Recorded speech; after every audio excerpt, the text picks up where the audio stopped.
Bukan menuju Persib Bandung, Matheus Pato akhirnya resmi kembali ke Borneo FC. Harapan para fans Borneo Samarinda terwujud. Manajemen melalui media sosialnya mengumumkan kembalinya sang bomber Matheus Pato ke pelukan pesut etam. Matheus Pato memang punya tempat spesial di hati fans pesut etam. Berseragam Borneo FC Samarinda pada musim 2022-2023 hingga 3 laga perdana di musim itu, penyerang asal Brazil ini sukses mencatatkan beberapa rekor internal. Bermain sebanyak 44 kali, dia mencatatkan 34 gol dan 4 assist. Ia mengawinkan gelar top skor Piala Presiden dan Liga 1, sekaligus mencetak gol terbaik Liga di musim yang sama.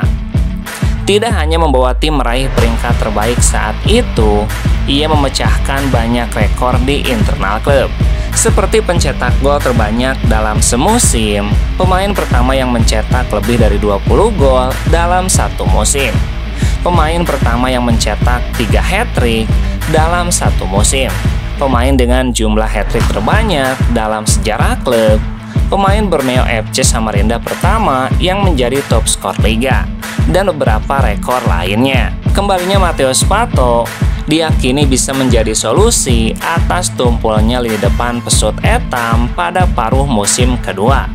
Semoga Pato jadi jawaban atas segala harapan Borneo yang menginginkan trofi juara bisa ke Samarinda tuntasnya.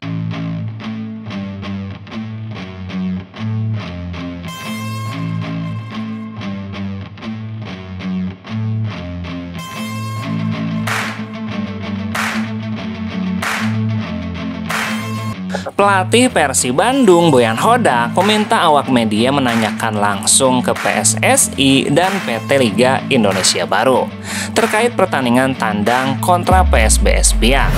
Laga PSBS Biak menghadapi Persib seperti dilihat di website PT LIB dijadwalkan akan digelar di Stadion Lukas NMB, Papua pada Sabtu 11 Januari. Pertandingan ini menandai PSBS kembali memainkan laga kandang di Stadion Lukas NMB yang sebelumnya direnovasi karena tidak memenuhi standar Liga 1. Tetapi yang mengherankan, setelah pertandingan kandang kontra Persib, PSBS Biak akan kembali memainkan laga home di Bali melawan PSIS Semarang. Kondisi ini membuat Boyan Hodak pun bertanya-tanya dan meminta awak media untuk menanyakan langsung kepada PSSI atau PT LIB atau juga kepada klub PSBS Biak. Saya pikir pertanyaan ini harus ditanyakan ke PSSI atau PT LIB atau PSBS Biak, bukan ke saya. Fakta non-teknis yang kurang mendukung ini tentu menjadi ancaman bagi Persib dalam upaya mempertahankan catatan belum terkalahkan hingga 17 laga. Rombongan tim Persib sendiri akan bertolak menuju Papua atau 1 hari setelah bertanding di Bali tuntasnya.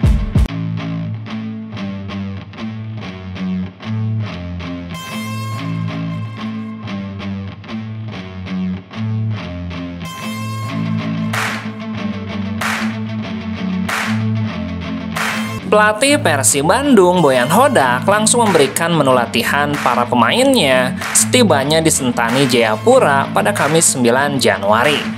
Seperti dikabarkan laman resmi Persib, Maklok dan kawan-kawan menjalani latihan pada sore harinya di lapangan Yonif 751.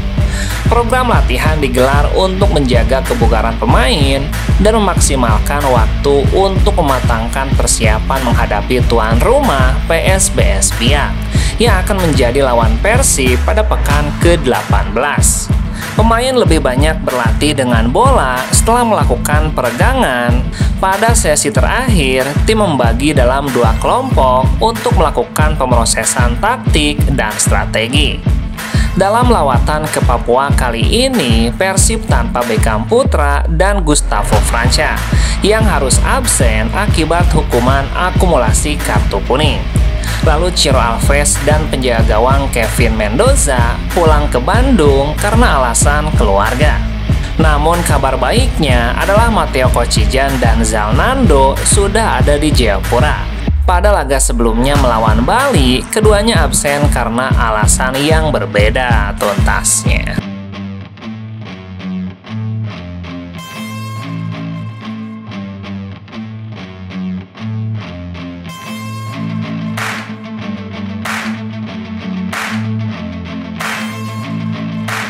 PSSI resmi menetapkan Patrick Kluivert sebagai pelatih baru Timnas Indonesia. Kluivert akan dikontrak selama 2 tahun hingga 2027 mendatang dengan opsi perpanjangan kontrak. Ketua Umum PSSI Erick Thohir menyebutkan alasan PSSI memilih pelatih asal Belanda Patrick Kluivert sebagai pelatih baru Timnas menggantikan Sintayong. Pemilihan mantan Timnas Belanda sebagai pelatih Timnas Indonesia itu tidak lain demi menjaga keseimbangan dan kultur dalam ruang ganti atau locker room pemain Timnas Indonesia. Erick menyebutkan faktor komunikasi, taktik pertandingan, serta pemahaman budaya menjadi aspek penting untuk menjaga keharmonisan Timnas Garuda. Menanggapi adanya kritik dan respon negatif dari pencinta sepak bola tanah air, Erick Thohir menyebutkan jika perbedaan pendapat merupakan hal yang wajar. Kita namanya negara demokrasi, perbedaan itu hal yang lumrah. Yang penting saya pesan jangan destruktif. Kita harus saling menghormati dan sepak bola kita masa tim nasional mau dihancurkan. Erick Thohir menambahkan banyak track record pelatih yang dulu belum terkenal akhirnya bisa kendalikan locker room. Tentu ada tim yang nantinya akan membantu tugas Patrick Kluivert secara taktikal. Berikan dia kesempatan, jangan jadi masyarakat yang kejam, harus proporsional tuntasnya.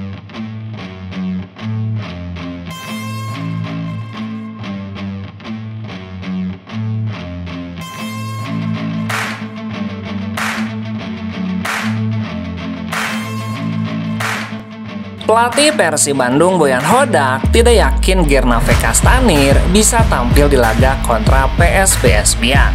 Maung Bandung akan tampil di Stadion Lukas NMB Jayapura pada Sabtu 11 Januari. Gernave Kastanir yang merupakan rekrutan baru di paruh musim ini sudah bergabung dengan tim. Namun, Boyan menyebutkan sang pemain saat ini belum bisa diturunkan karena saat ini masih mengurus kartu izin tinggal terbatas atau KITAS. Ini merupakan syarat wajib bagi pemain asing untuk tampil di liga. Menurut saya, dia belum bisa bermain karena kami masih menunggu KITAS untuknya. Jadi saya belum berpikir dia siap untuk bermain. Pemain asal Kurakau tersebut memang sudah terlihat hadir di Jayapura dengan menyusul rekan satu timnya. Namun hingga saat ini kelengkapan dokumen sebagai syarat dia bermain belum terpenuhi. Boyan pun menjelaskan kenapa tetap meminta pemain berusia 28 tahun itu ikut dengan tim walau tidak akan tampil. Tujuannya untuk memulai proses adaptasi lebih cepat di kompetisi Indonesia. Saya hanya membawa dia untuk bertemu dengan rekan satu timnya dan untuk menyatu dengan tim lebih cepat. Selain itu supaya dia lebih cepat memahami budaya dan kebiasaan di Indonesia. Ada harapan besar yang dilambungkan Boyan kepada Kastanir selaku penyerang baru pengganti Melson 5. Terutama dari sumbangan gol maupun assist sebagai opsi di barisan depan. Untuk bisa membahayakan, untuk bisa mencetak gol, juga memberikan assist. Dia pemain yang berbeda ketimbang Melson 5. Dia bisa bermain di posisi David da Silva karena di putaran pertama David cedera dan juga Dimas sempat mengalami cedera. Kastanir adalah pemain depan yang mampu memainkan banyak peran. Posisi aslinya ialah ujung tombak, tapi mantan pemain CD Castellon itu bisa dipasang sebagai winger maupun second striker. Jadi, dia juga bisa bermain di posisi Ciro Alves. Dia memiliki postur besar, kuat, dan cepat. Jadi ini akan menarik untuk memainkannya bersama David, Ciro, dan Tyrone Del Pino tuntasnya.